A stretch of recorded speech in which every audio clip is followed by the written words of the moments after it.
Hello and welcome to episode 14 of the Four Dragos Football Podcast. I'm your host, Zach Purdy, and today we're going to be asking ourselves, who are the Philadelphia Eagles? Let's get right on into it.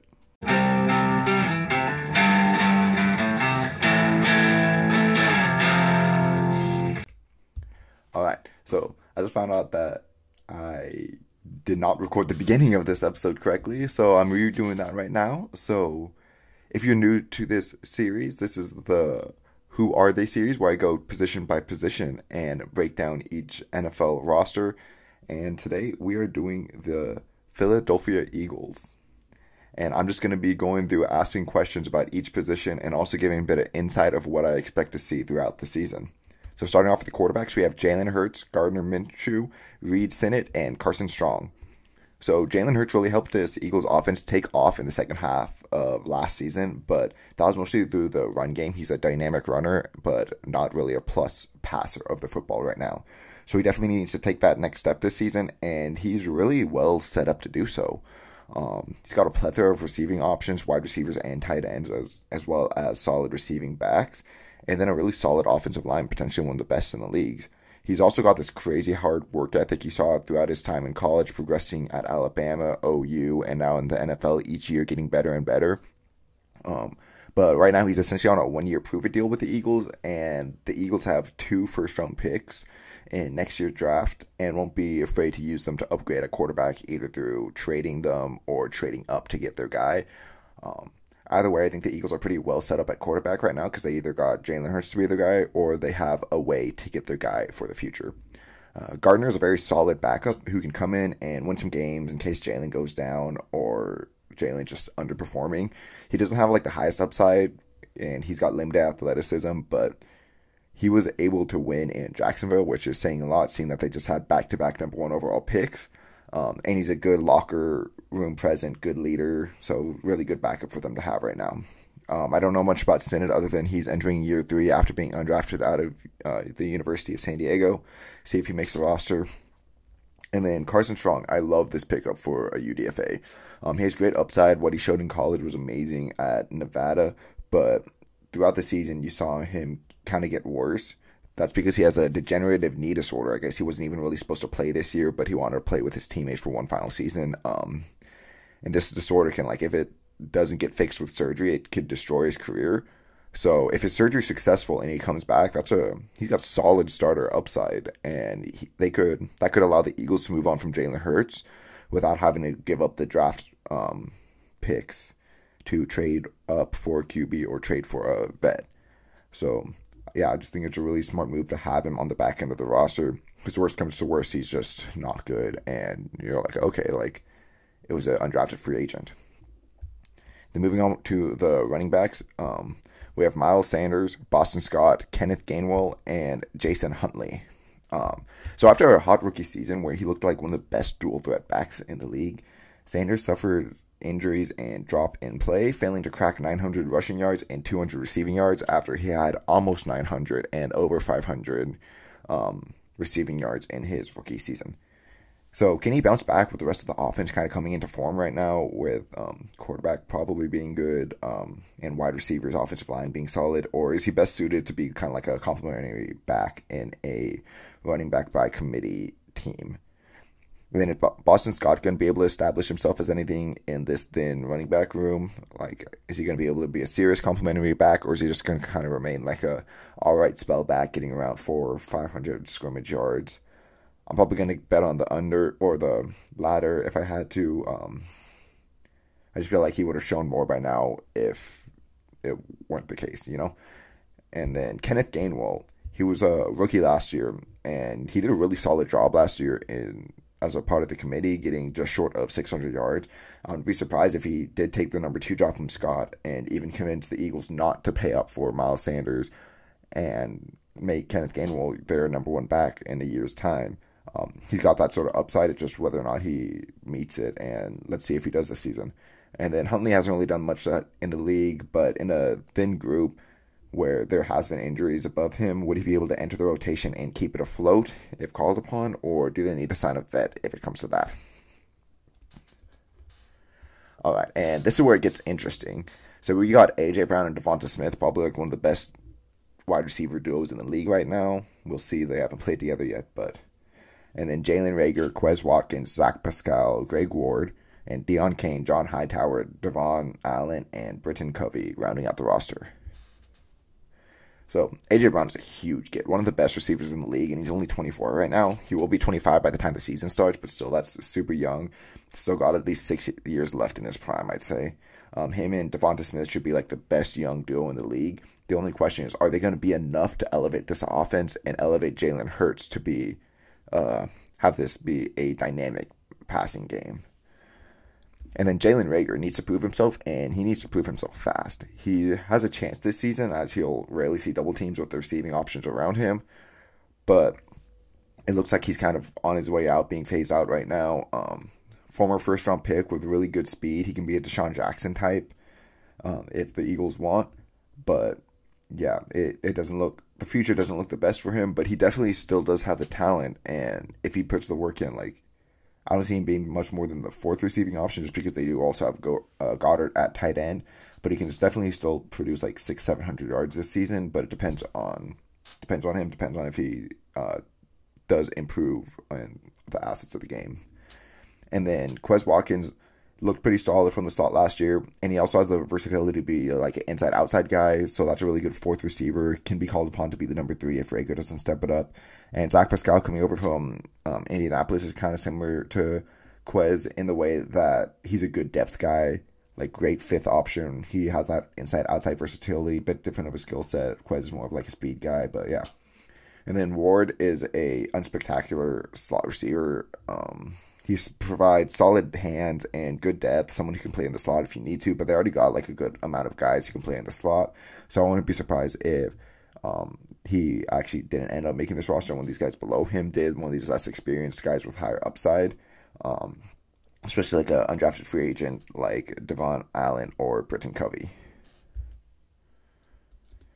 So for tight ends, they have Dallas Goedert, Jack Stoll, Tyree Jackson, and Grant Calcaterra.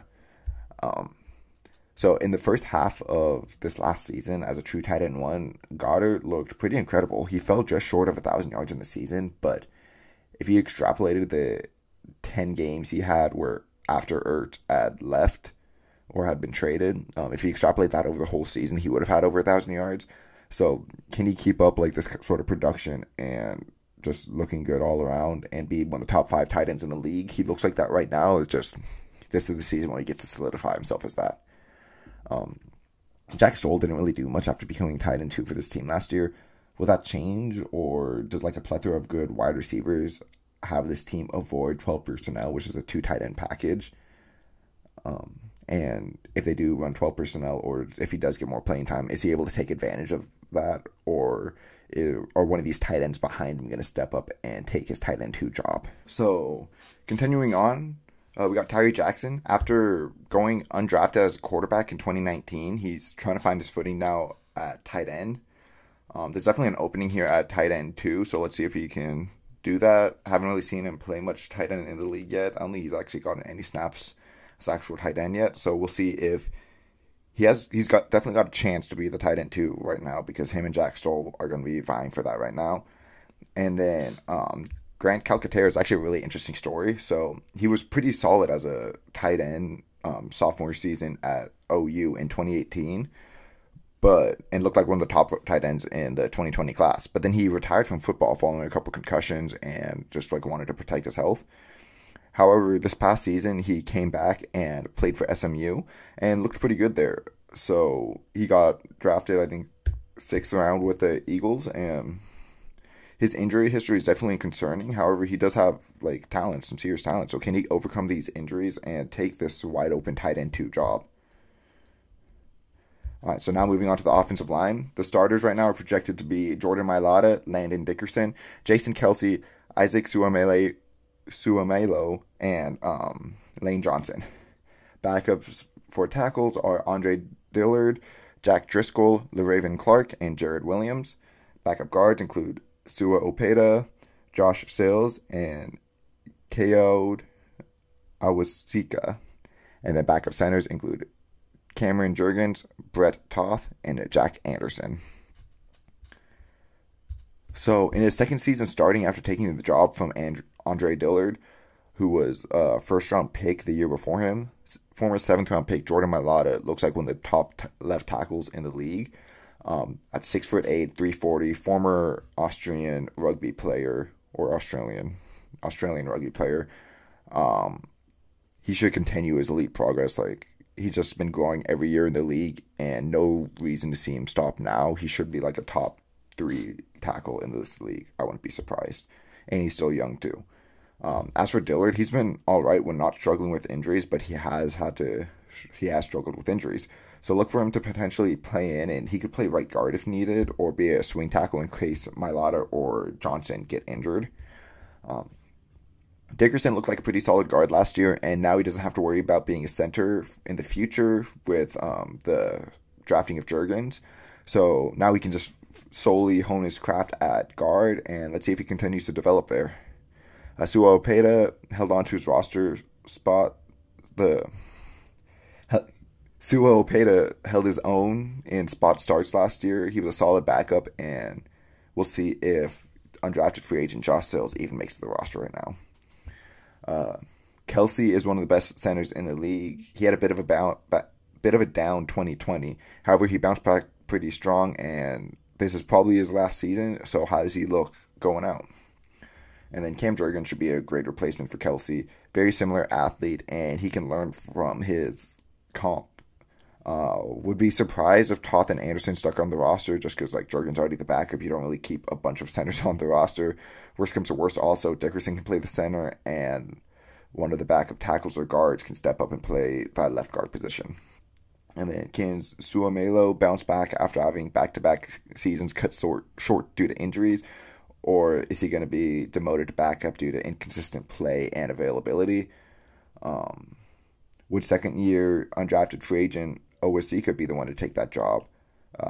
Probably not. More likely I see it going to Opeta, Dillard, or even Jack Driscoll. He had a couple starts filling in at guard last year.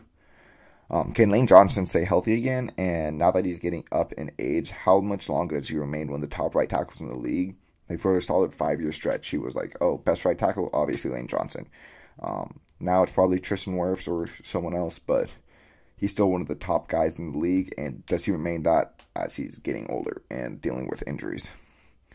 And then where does Jack Driscoll play, if he does play at all? Is he going to play right tackle in case Lane Johnson goes down? Will he play guard in case of injury, or if he's just better than Suomelo? And yeah, or does he just remain this versatile backup that can plug a hole wherever it appears? And then will LaRaven Clark or undrafted free agent Jared Williams make the roster as depth options? So for our interior defensive line, we got Fletcher Cox, Javon Hargrave, Jordan Davis, Milton Williams, Marlon Tuapolato, Marvin Wilson, Noah Ellis, and Renell Wren. So this is an extremely deep group, and the Eagles love to rotate their linemen, and just with who they have here, it seems like that they're going to continue that tradition. Cox has been one of the best interior defensive linemen in the league, but he has declined these past 2 seasons. So can he stop the decline this season, or is he just getting old and past his prime? Hargrave is a pretty great pass rusher from the inside, but he isn't the strongest against the run. So in a really deep group, do we see him taken off the field a lot in running situations? I believe that's the case, especially with Jordan Davis here. But how does he look in year 1? Taken 13th overall after the Eagles traded up for him. He struggled with stamina and against the pass at Georgia. So with this deep group, it's likely that I see him being just a run-stuffing tackle at the beginning and rotate out on passing downs until he gets better conditioning and pass rushing moves.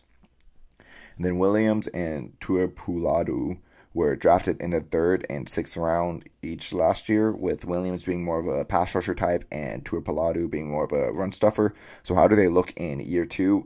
And can they be the future of this interior defensive line with Davis, with Cox and Hargrave getting up there in age? Then everyone else here are like young depth options. So will they make the team? And if so, are they able to get snaps and make noise? As I said, a lot of rotation, so there's a chance. But yeah, we will see about that. So for edge defenders, they have Brandon Graham, Hassan Reddick, Derek Barnett, Josh Sweat, Kyron Johnson, Teron Jackson, Matt Leo, and Joe Otzman. So Brandon Graham has been a consistent like pressure or presence in the opposing backfield, but can he still be a great pass rusher at 34 coming off of torn Achilles? He's more of like a pressure than a sacks guy, but he's just constantly back there disrupting the passer. But yeah, he's getting up there in age, and Achilles is a really hard injury to bounce back from.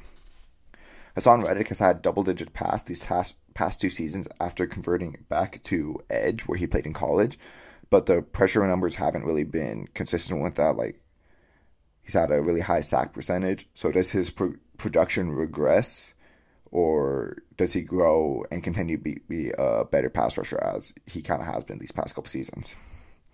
It's kind of weird that they brought back Derek Barnett, especially after re-signing Sweat and signing Haason Reddick. He's been unspectacular in 5 seasons with Philadelphia. He hit 50 pressures once in a season and has 2 7-sack seasons. But both of those like highs coming in 2019. So does he see enough time in this deep like edge rotation group to earn a larger contract from the Eagles or another team? Like, is he able to make a splash here, or is he just going to be like another guy on the line? Speaking of Sweat, he had great tools coming out of Florida State and in 2018, and since then has gotten better each year, developing his pass rush moves and stuff. So does he continue this trend and top his 46 pressure 9-sack season? And then the Eagles love to rotate their linemen. So can Karan Johnson, Teron Jackson, Matt Leo, and Joe Otzman take advantage of any limited snaps, if any, they get this season? And at linebackers, they have TJ Edwards, Kaiser White, Nakobe Dean, Davion Taylor, Sean Bradley, Jacoby Stevens, and Patrick Johnson. So TJ Edwards has been a really solid middle linebacker despite not being like the best athlete. So can he continue to develop as he has these past couple of seasons and overcome his limited upside? Kaiser White's been a solid weak side linebacker for the Chargers these past couple of seasons and will likely start there, but he's definitely got like at risk of his job with Nakobe Dean on this roster. It was shocking that Dean had fallen all the way to the 3rd round. Definitely that part of that fall was due to the injury concern with his shoulder. But the Eagles are saying that should be resolved and he should be starting the season healthy. So does he make the rest of the league regret not taking him earlier this season? I definitely believe he can. And after some all-right starts last year, Davion Taylor sprained his knee and missed the last 7 weeks of the season. So with White and Dean being brought in, does this spell the end of his playing time here in Philly? I kind of think it does, unless there's more injuries. And then everyone else on this roster is mostly depth, but I do want to shout out Jacoby Stevens, former 6th-round pick out of LSU. He was a safety there and converted to weak side linebacker. So that's a sneaky breakout player right there. Like, wouldn't be surprised if Kaiser White struggles a bit and Nakobe Dean just isn't ready to play yet, either due to injury or just not being like... Dean is a smaller guy, so maybe his body's not fully developed enough to play and be like not a liability against the run. So I won't be completely surprised to see Stevens get a good amount of snaps at weak side linebacker or dime linebacker. So this cornerback group includes Darius Slay, James Bradbury, Avonte Maddox, Zech McPherson, Josiah Scott, Tay Gowan, and Kerry Vincent Jr. So it was kind of a blessing in disguise that this week was so kind of hectic for me because this Bradbury news broke, like Tuesday, and I was going to post this episode Tuesday originally. So, hey, now I get to talk about that. After a couple down years, though, Slay, he looks like his old self again, one of the league's best cornerbacks. Can he build off one of his best seasons, now playing opposite of probably his best running mate at cornerback in his career? And yeah, Bradbury was a huge get for the squad, who before had a huge question mark at cornerback too, with Zech McPherson probably going to start there. He broke out in 2020 for the Giants as one of the top cornerbacks, but after a down 2021 season with a really high price tag, he got cut. And now he's just signed a 1-year, $10 million deal with the Eagles, which I think it's great win-win for both. He gets his money and the Eagles get a number 2 cornerback. I think he should be able to bounce back here, especially because he doesn't have the pressure of being a number 1 on this team. Avonte Maddox is a really solid slot cornerback, and I don't doubt like he'll have many struggles this year. Like, he's just going to continue being solid, like, not amazing, not terrible, you know? And then, as I said earlier, this team apparently was ready to let Zach McPherson start opposite of Slay before Bradbury was released. McPherson should get some playing time, just like with Slay and Bradbury being tired, or maybe one of them gets like a little dinged up. So when he does get that playing time, does he look good enough to start down the line for this team or another? Like, either Bradbury doesn't re-sign, Slay gets older, falls off a bit. Is Zach McPherson going to be like, hey, look, I am ready to step up when the time comes? The rest of this room is pretty young and inexperienced. It's concerning depth, to say the least. Would any of them be able to step up if called upon, or if there's injuries, are they better off signing a vet? Probably the latter. For safeties, they have Anthony Harris, Kevon Wallace, Marcus Epps, Jared Maiden, and Reed Blankenship. So after being one of the better safeties in Minnesota, Harris fell off in his contract year and then disappointed in a one-year prove-it deal that Philly gave him. He wasn't getting many offers, so Philly was able to bring him back on another one-year deal. And can Harris finally get back to his good days, or at 31 are those days behind him? Can former fourth-round pick in his third year, Kevon Wallace, step up and start? He's looked good in the limited snaps they've given him, but can he keep that up across the whole season? If not, does Marcus Epps, not Marcus Smart, does Marcus Epps start over Kevon Wallace? Also looking good in pretty limited reps, even got a few games started in their last season. So who starts opposite of Harris between the two of them? And do they end up running a lot of 3 safety sets? Just because, like, right now it seems like their skill levels are pretty similar, and it's like, okay, who's going to win the job? And then does undrafted free agent Reed Blankenship beat out Jared Maiden if they only decide to keep 4 safeties? Or do both make the roster and they keep 5? So on special teams, they have Jake Elliott at kicker, and Sipos at punter, and Rick Lovato at long snapper. No relation to Demi Lovato. I looked it up because I was curious. Elliott's one of the best kickers in the league, and then Sipos is a pretty solid punter. Nothing that should be concerning. Not much special teams analyst here, but should be a pretty solid unit overall. And then onto the whole season projection. So in this part of the episode, I'd give a pessimistic and an optimistic overview of the roster, as well as talk about the over-under, what if I think it's fair, stuff like that, and then give their biggest strength and biggest weakness. So my pessimistic view, I think this team's floor is like a 7-10 season. It's a super talented roster, but there are some things that could definitely go wrong, such as Hurts failing to take a step forward, and he's still like a poor throw of the football, good runner. Sanders, he continues to struggle, can't regain the hype from his rookie season, and no one else in that backfield steps up to take the pressure off. The wide receivers, they kind of struggle due to inconsistent quarterback play, and then AJ just going to a new location. Sometimes you see them take a while to get situated. Goddard is just like a solid tight end, like maybe like top 10-ish, but he's not elite like he kind of looks right now. The offensive line struggles with health, and the key pieces along it getting older, and the youth unable to step up. Fletcher Cox continues to regress, and the young guys aren't able to step up in his place and take some of the burden off him. Jordan Davis remains a run specialist with poor stamina. Brandon Graham isn't himself after his injury, and no one on this rotation is able to be a number one to take pressure off the other guys. TJ Edwards can't really overcome his athletic limitations, and no one steps up to be the weak side linebacker. And when Slay regresses back to what he looked like these past couple seasons, and Bradbury doesn't return to his 2020 form, and then Harris continues his decline, getting older, and Wallace and Epps play poorly as starters as they rotate in and out trying to find their guy.